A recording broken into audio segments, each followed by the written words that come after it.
All right, hi everyone. Welcome back to the Reserve Squad. Today, you have most of the panel with you. We have Cameron, Frankie, and Andy here as well. We are going to talk about the expectations a little bit of going on to the new season in the Premier League, and also the team of the Premier League right now that I was talking about, Chelsea, and what they're doing. Make sure you give us a follow on Instagram.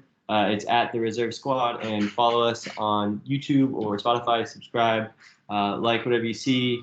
We appreciate all the engagement already. So let's go ahead and just get this started. Andy, how are you? And also, what are your expectations for Chelsea this year?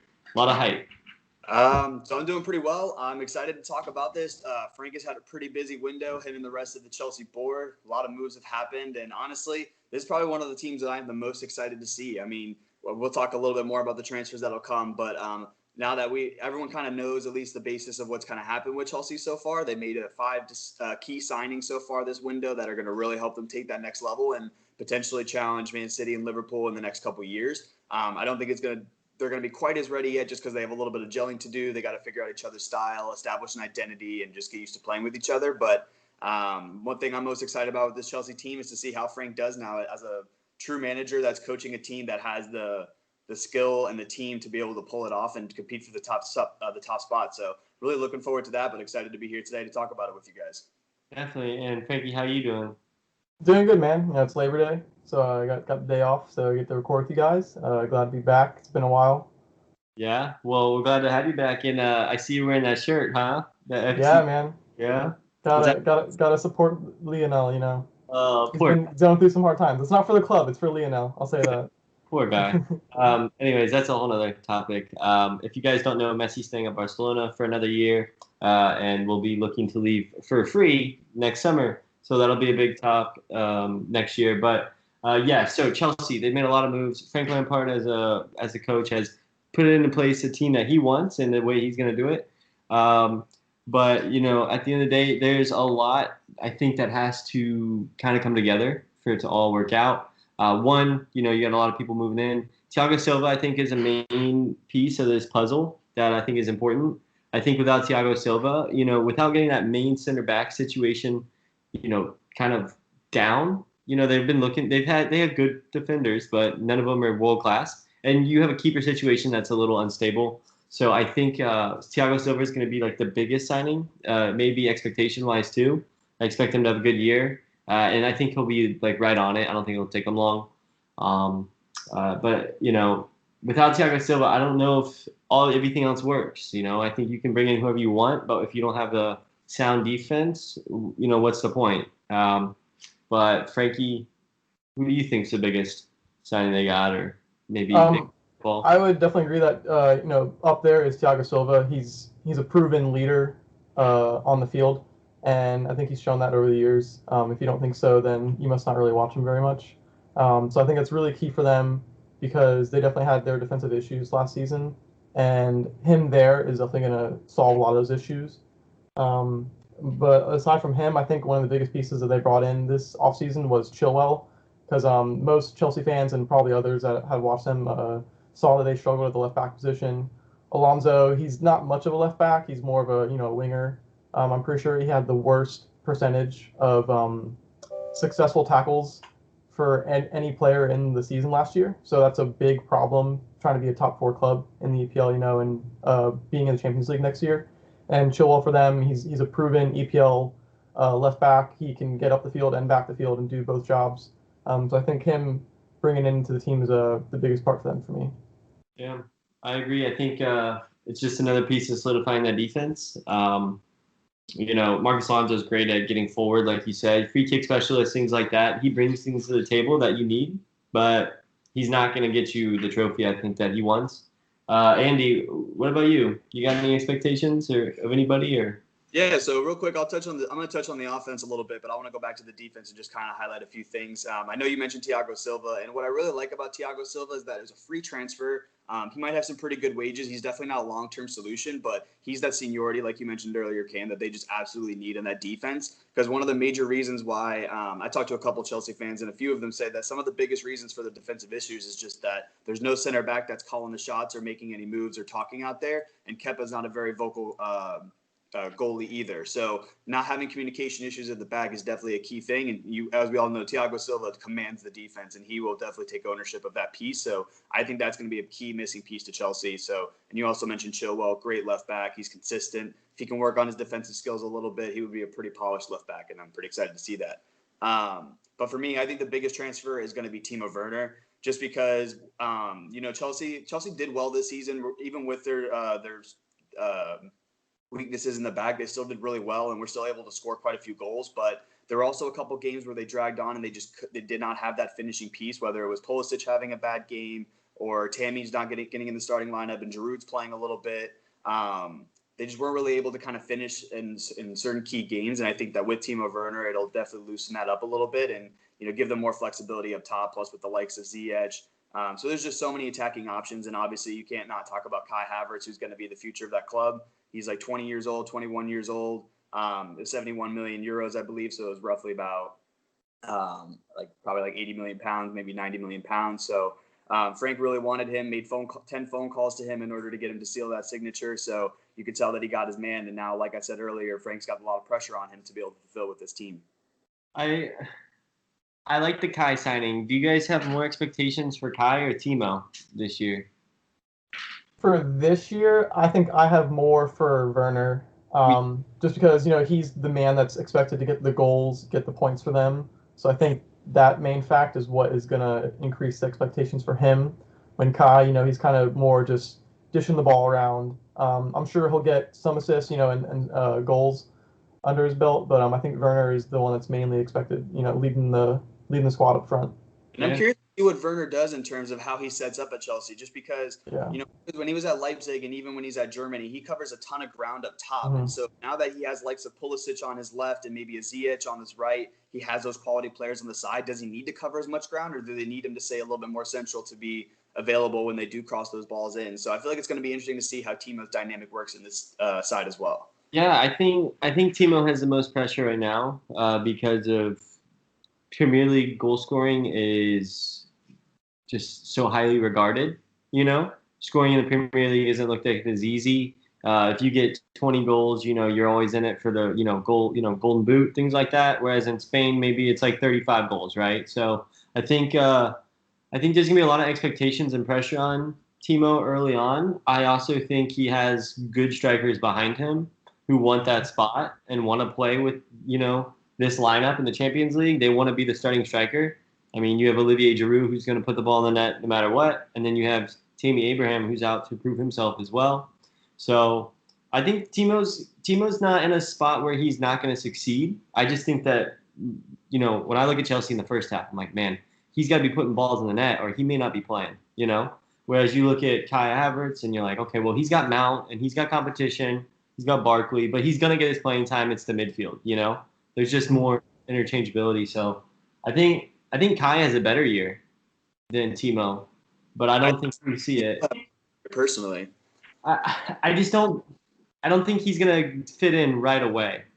And I think it's going to be hard to take Kai's position. Sorry. It's going to be hard to take Mason's position because he's got quite a bit of determination and he's willing to fight out for Kai. I think it's going to be a little bit harder for a Tammy Abraham or a Giroud to outtake Timo for that spot. I get that, but I also think there's so much interchangeability in the midfield that Mount's going to perform well and Barkley's going to play well, but it doesn't matter. Like Chelsea's main man is Kai Havertz. It has been, You guys say he's the future. So I don't know what happens to Mount long term. Maybe they diversify his role. I don't know. But they want Kai, but it could be a failed project, right? So who knows? Frankie, anything you expect out of anyone else on that team? I definitely think, like you're saying, I think it would be, I think it's easier for Kai to have the better season in comparison to Werner, just because, they run a one striker up top mainly. So there's only one guy up there when they got, mainly like two midfields in front of the holder. So I think Kai and Mount will have more opportunities to rotate and get their time there. And I think just the way that they play, he'll have better chances to fit into the squad. When with Werner, we've been saying that his typical role in the past has been very dynamic with where he moves onto the field. So it'll be interesting to see how he has to either change his play style or the rest of the players up top have to kind of mold to fit him. I'm not sure what Frank's trying to do with that exactly because if that's the case, and you have Ziyech, Werner, Pulisic up front, I don't really see Pulisic or Ziyech doing well like rotating into the center of the field, Yeah. as comparison to like some other players that Werner's been alongside. So we'll see what happens there. But compared to the two between Kai and Werner, I think Kai has the better chance of doing well this season just because of kind of like the formation and all that.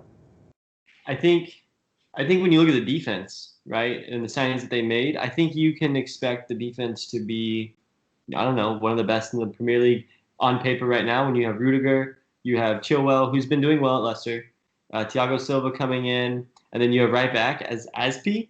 If they play a 4-3, right? I mean, what are your guys' expectations of their defense? I think they need time to mold, and that's going to be the key piece here. Because luckily, Chilwell I know plays in the English Premier League, so I think he'll have a little bit less of a change to make. But I think Thiago Silva will still have to adjust a little bit. It's definitely going to be a much different pace. The league is definitely, it's a competitive league, but it's definitely not at as high pace and high pressure as the Premier League is. It's a little bit more of slower build up until you get into the neutral areas.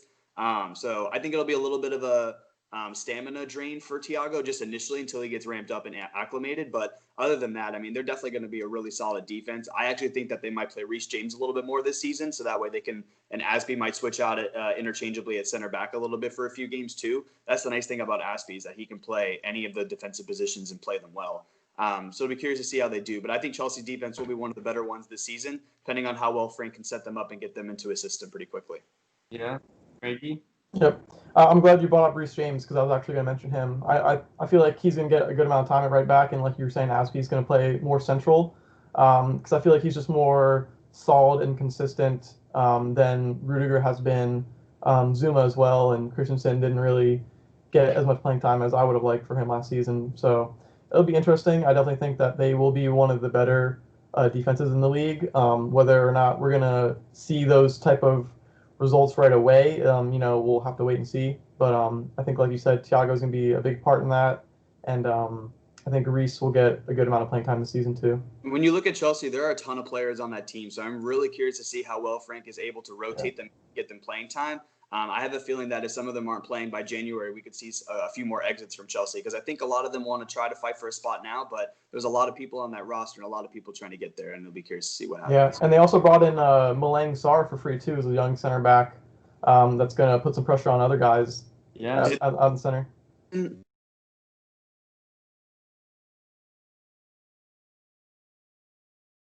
I'm unsure. I know they might have loaned him back to Nice. I might be wrong on that. We can fact check that one later. Think about this. Think about the depth of their defense. If they have they almost have an option that Jurgen Klopp sometimes has at the top of his team, or the midfield with so many rotations and depth, because you got Tomori's the center back, right? You got potentially, you have Christensen, Thiago Silva, and Rudiger. So you have Zuma. And Zuma. You have 6 center backs. And, of course, someone's got to go, right? But that's depth to the point that in the Premier League you need that because there's so many games, game in, game out, weekly. So let me ask you a question real quick. If you were Chelsea, if you were Tammy Abraham, would you be trying to go on loan this season, or would you try to be fighting for a spot? I feel like he's got to fight for the spot. I mean, he's got the number 9, and if that's me, I'm not going to want to just roll over and let the new guy come in and take my spot like nothing. I'm going to want to fight. I mean, worst case, if it's not working out, he can try to do a loan in the winter transfer. So for me, for the first half of the season, I'm going to try to fight for that spot. His goal production's pretty astounding too. So when you look at it on paper, you're I know he didn't have a great second half of the year, Project Restart, but in a total of 37 games at Villa, he scored 25. For Chelsea, he's played 36 and scored 15. And Bristol City, in 41, he scored 23. So his production is probably, on paper, just as good as Giroud's. They bring different attributes to the table and what you need. So I don't know. I think you definitely fight for the spot, knowing that you're going to play cup games. You're probably going to play the games before Champions League. And there's enough playing time for you to make your mark, if Timo slips up. But, man, that's a tough one. Where do you go on loan? You're in a team that's going to potentially be fighting for Champions League semifinals. Do you really want to leave that, does that beat playing time? I guess. I feel like if you look at all the clubs that are around right now, there's quite a few that are looking for a striker at this moment. So there's a lot that he could play for, just to get him playing time is kind of my argument over here. Yeah. I definitely agree with you. He should fight for a spot. I mean, he took the number 9. I mean, you don't just get that number and give it up. I do agree with that. I didn't even think about it, honestly. So I think that's a really good take. I just think it's going to be really hard when someone brings a team in or someone brings a player in like Timo Werner. And fighting for a spot there is going to be really tough, especially with the money that they spent on him. And like I said, after Project Restart, it was definitely a little bit shaky for him. So I was just curious what you guys thought, but that's an interesting perspective. Yeah, going back to the Sar topic, he was not loaned back, so he will be staying with Chelsea. So that's another man that's got to, try to rotate in. Interesting. And the thing about Timo Werner is there's a good chance he might be the Germany #1 striker next year, in the World Cup. So he needs playing time. He'll play. He wouldn't come to Chelsea with talking to Frank if he didn't think he was going to get the playing time. That's what makes me nervous. Yeah. I do really feel like Tammy is a good striker and he should play somewhere. So that's where I was just curious about that perspective. I think I'd stick around for this year and then maybe leave if Olivier is not gone. Yeah. Plus, I'm pretty sure they still have Batshuayi. Yeah, but he's still there. He's still there. Probably gonna get loaned out again, I'm sure. I love Batman, but he's got to go, man. Yeah, he's definitely the lowest on the totem pole, unfortunately. Yeah, he's 4th string is not going to really do him well there. He needs to go to another club and try to get back in the starting spot. Think of the depth that they have, though. Like, it's insane all around the table. It's going to be hard. Frank's going to have to make some decisions this first half of the season. And he needs to build an environment that, it's good to be competitive, but it's also good to ride the bench sometime because there's a team goal here. If he doesn't adopt like that Klopp mentality, they may just tire themselves out, and then next you have guys behind you who they're not going to produce. So I think it's important that he keeps the mindset right in that clubhouse, much like a Liverpool club, like Liverpool has right now, where it's okay to not play, it's okay to be rotated, it's part of the process, Yeah. Because I think if not, they're going to run out of players that want to be there, and that's not good either because there's so much depth.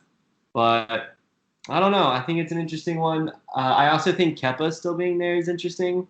Putting Thiago Silva and Chilwell in front of him is definitely going to help him. Do you guys expect a good season out of Kepa? It's interesting because you still hear quite a few rumors that they're still looking for a goalkeeper and that they're still trying to make that move, even with all the money that they've spent. So hearing that rumor makes me nervous for Kepa because Kepa didn't have a good restart and he was shaky in some moments. So I'll definitely agree with the criticism there, but I still think Kepa can still have a good season. I think I just still have a little bit more faith in the kid, and I think that if Frank can restore his confidence in him, I think he could still be a good goalie for them. But it just kind of seems the way with the rumors are going and the body language of Frank at the end of the season that it just seems like he's going to go. Yeah. Frankie? Yeah, I think we've definitely seen the rumors of them still looking at getting a goalkeeper apparently. If they don't end up getting one, I could see him having a better season. Whether or not it's going to be looked at as still a very good season on an individual perspective, I'm not sure. I think if it is a good season for their defense as a whole, it'll be because of their center backs and outside backs and all that kind of doing most of the heavy lifting for him. But yeah, I think it'll be better than last season if he does stay. But I think, like you're saying, I think Frank is still kind of looking for a replacement, unfortunately for him. And if that's the case, I feel like he's got to be sold or go somewhere else. Yeah. I will say though, if Frank is willing to give Kepa another chance, bringing in Thiago is the best complement to his style and the best way to fit that defense and that goalkeeping position together in terms of how they're communicating. So I do think that is the missing piece if they give him a chance. I hope Frank does give him a chance, but if not, then it is what it is, and they'll go get their next man. I think Kepa will do okay because of the defense, because Thiago Silva. I think he has a stability in front of him that it'll be better, kind of to Frankie's point. But I also think that if he's not playing well enough, Willy Caballero will do just fine behind that same exact defense and hold him over till January at least. So I still think they're going to be top 3 in the table, top 4 in the table. There's so much competition at the top. It's crazy. Even in the midfield. The midfield's massive now in the Premier League.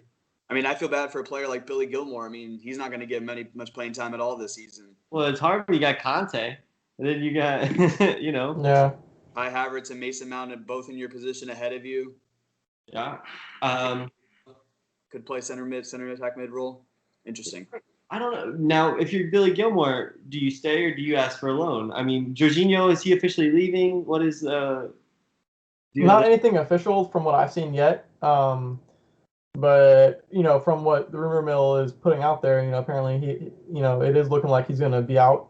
So I mean, if that is the case, in the holding role, Conte is obviously going to be the main guy, and then that could give some chances to Billy Gilmore. But if Jorginho stays, then it's probably not looking so good for the young guy. And on the topic of if he should stay or not, I think he should too, because he's a young academy kid. He's got the most of the years in front of him. He's got plenty of time, so I think him staying and still being a part of Frank's project in the future is what's best for him. What about a half-year loan, 6-month loan? I don't think a loan would do much good for him, because if you think about it, he'll still be training with the first team. Frank's invested in the long run, so I think he's going to still nurture Gilmore. I don't think he's going to get as much playing time as he did last year, but he didn't get a ton playing time last year anyway, so I don't think it'll be too much of a change for him. But him training with the likes of all of those attackers, with Mason Mount, with Kai Havertz now, with all those players, is just going to help him develop a lot better. So I think that he should stay for another season or so, because he can still play with the under-23 team and still do really well for Chelsea. But I don't think he needs the senior time now to really force a loan. Yeah, and who knows? I mean, he could even get some Carabao Cup appearances. That's usually when those young guys get in there. Yeah, and I think having Conte even behind him is pretty important too, because I think he's pretty box to box, and just all that learning that can happen there. I also think that if you're not playing, you're not developing sometimes too, game development. So I don't know what they're going to do with guys like Gilmore. I hope he stays. I hope he plays a little bit, but interesting how deep they are in the midfield too. But someone's got to go there. I think it'll be Jorginho. Yeah. That's a good 50 million coup too. What about Emerson? What's going on with Emerson? I think Emerson's still being linked to AC Milan, last I heard. Yeah, interesting. Yeah, I think he'll be out. I mean, if Alonso doesn't go, I think he's going to go. But I've seen some links of Alonso being out too, so I think just whoever goes first, the other one's going to stay. Yeah. Alonso likes to start. Yeah, and he's gonna have a hard time behind Chilwell or alongside. So I mean, but I don't think he'll be getting much time over him. I don't know. The mentality of people who have been there, it's got to be so heartbreaking. Like right now, if you're Zuma, it's got to be tough to stomach all this. All this defense coming in. What are you gonna do? You've invested 8 years there. I don't think the players can have that mentality right now. I think all of them are of the mentality that I want to be a part of this Chelsea side, and because we know that this club is going to go places, and I think all of them are wanting to fight for a spot. I think that might start to settle in as you get a couple weeks into the season, but I don't think any of them are affording to think of that mentality right now. I hope not, because I think it's important that they have all those options, but it's still got to be tough. But all right, Chelsea. We'll see how it goes first week. What else are you guys expecting out of the Premier League this season? Frankie, first half of the season, any expectations, anything you're looking out for? I mean, for me personally, I'm looking for, obviously, Liverpool to make a good mark on the league. I think they have Arsenal in their second week, so I think that's going to be a big show out. Aside from them, I'd like to see just some good turnouts from the promoted teams. I really want to see Leeds get back into the picture, as well as the others. So, I mean, those are the main things I'm looking for. What about you, Andy?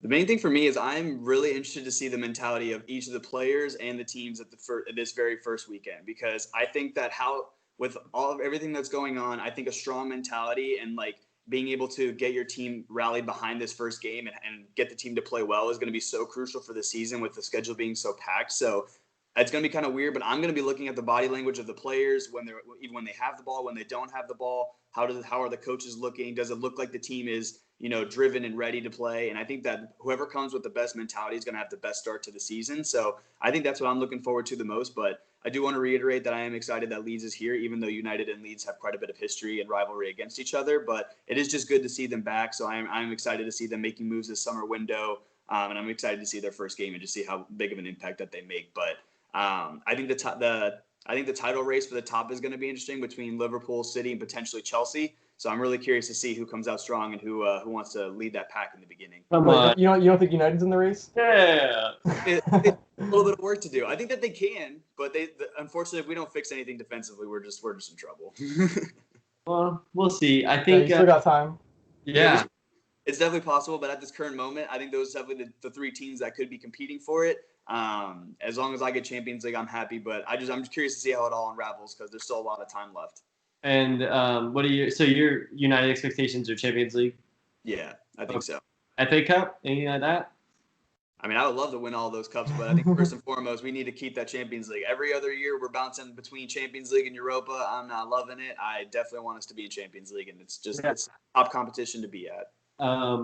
My expectations. Let's see. I want to see personally. I want to see Eze get a lot of playing time at Palace, and I want to see Henderson start at United by January. Personally, those are some things that I would like to see happen, and I think that they're definitely on the radar of potentially happening. I also want to see how West Brom does. They have a lot of experienced Premier League players in there. Whether or not their stint in the Premier League is long, is one thing, but they've been there. They have a coach that's been there in Slaven Vidic. So I definitely am excited to see what West Brom bring to the table and what Rodri does at Leeds. If he really gets on the score sheet. So is it Rodrigo? Is that exactly how you say it? Yeah. Rodrigo, yep.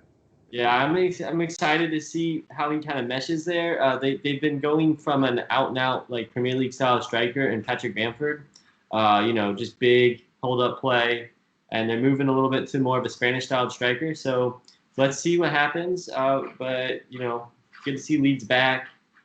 One more thing I'm excited about is I definitely want to see how Leicester react to how they ended last season. Brendan Rodgers had a lot of time to mold this team and to get them back into the right mentality. Some of their players are coming back from injury. I think Madison's still out, but they're starting to get some of their players back. They did lose Chilwell, which is going to hurt. So I'm excited to see how Leicester react to how their season ended last year, to see if they're able to still muster up the mentality to kind of fight for that top 4 spot still. Definitely. Well, but I'm curious to see it. The good thing is that we're going to find all this information out in less than 5 days. Premier League starts September 12th. So everybody enjoy the first week of football. We'll be back after to review it all and see how our teams are doing. Hopefully we see some frowns on these United and Liverpool fans' faces. And we see some maybe some bottom table wins early on. We'll see what happens. Hope everyone has a good Labor Day weekend and have a good one.